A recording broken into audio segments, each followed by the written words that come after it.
एक शहर में कालू नाम का एक चोर रात के समय चोरी करता था। चोरी करते समय कालू बहुत होशियारी से काम लेता था।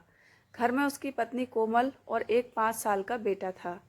एक दिन वह एक घर में चोरी कर रहा था, तभी उसने देखा एक कमरे में एक बॉक्स रखा है। चोर झट से उस कमरे में पहुंच जाता है। कमरे के अंदर जाकर वह बॉक्स को गौर से देखता है। पुराना सा जंग लगा हुआ बॉक्स था। चोर सोचता है इसमें क्या होगा, कबाड़ा ही होगा। कहीं इसे खोलने के चक्कर में घर वाले जाग गए तो बहुत मार पड़ेगी। कालू वापस चल देता है, लेकिन जैसे ही दरवाजे के पास पहुंचता है उसके मन में फिर से लालच जाग जाता है। वह दौड़कर बक्से के पास जाता है, तभी उसकी नज़र उस पर लटक रहे भारी भरकम पुराने ताले पर पड़ जाती है। कालू, अगर इस ताले को तोड़ने की कोशिश की तो घर वाले जाग जाएंगे। एक काम करता हूँ, इस बॉक्स को अपने साथ ले चलता हूँ।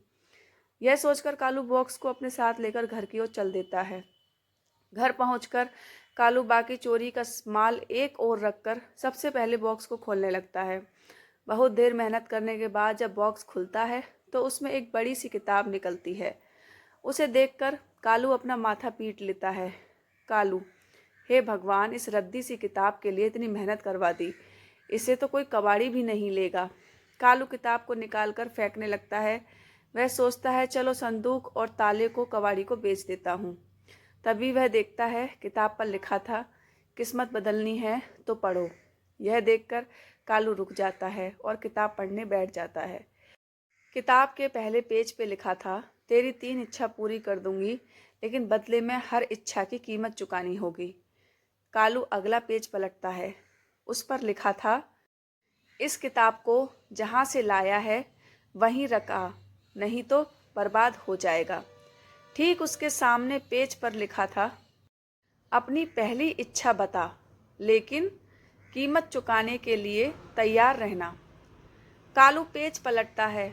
उस पर लिखा था, नंबर 1 धन चाहिए, नंबर 2 स्त्री चाहिए, नंबर 3 अमर होना चाहता है। कालू सोचता है पैसा तो कितना भी कमा लूँगा, लेकिन अमर हो जाऊं।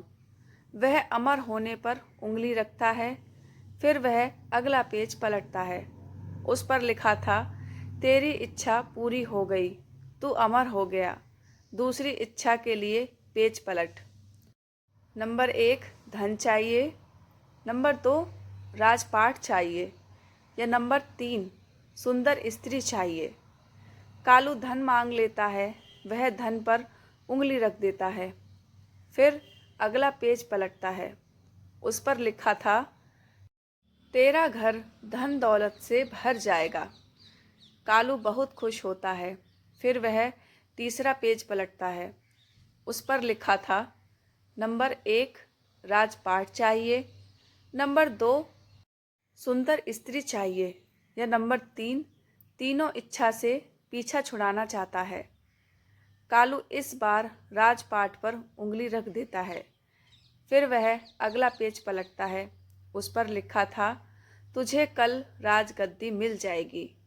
अब कीमत चुकाने की बारी है। पेज पलट। कीमत चुकाने के लिए अगला पेज पलट। कालू जैसे ही अगला पेज पलटता है, उस पर लिखा था, मुझे तेरा बेटा चाहिए। यह पढ़कर कालू रोने लगता है। कालू, हे भगवान, जब बेटा ही नहीं रहेगा तो अमर रहकर क्या करूँगा। वह जल्दी से दूसरा पेज पलटता है। उस पर लिखा था, तेरी पत्नी चाहिए। यह पढ़कर कालू पागल सा हो जाता है। जब पत्नी और बेटा नहीं रहेंगे तो मैं अकेला क्या करूँगा। वह रोते हुए तीसरा पेज पलटता है। उस पर लिखा था, तेरे हाथ पैरों की शक्ति चाहिए।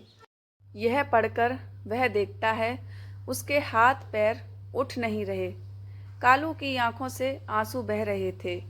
जब पत्नी, बेटा और शरीर ही साथ नहीं रहेगा तो जीवित रहकर इस धन और राज सत्ता का क्या करूँगा। वह ज़ोर ज़ोर से चिल्लाने लगता है, मुझे कुछ नहीं चाहिए, मुझे कुछ नहीं चाहिए। तभी उसकी पत्नी उसे नींद से जगाती है। पत्नी, क्या हो गया, आप ठीक तो हो? कालू, वो किताब और बक्सा कहाँ है, उसे फेंक दो। पत्नी, कौन सा बक्सा? कौन सी किताब? कल तो तुम चोरी करने गए ही नहीं, रात भर सोते रहे। मैंने पहले भी कई बार गलत काम करने से मना किया है, लेकिन आपको तो चोरी करने के अलावा कुछ सूझता ही नहीं है। कालू: मैं अब कभी भी चोरी करने नहीं जाऊंगा, मेहनत से पैसा कमाऊंगा, नहीं तो तुम दोनों को कोई छीन लेगा। अगले दिन से कालू रिक्शा किराए पर चलाने लगा। उसकी पत्नी और बेटा बहुत खुश हुए।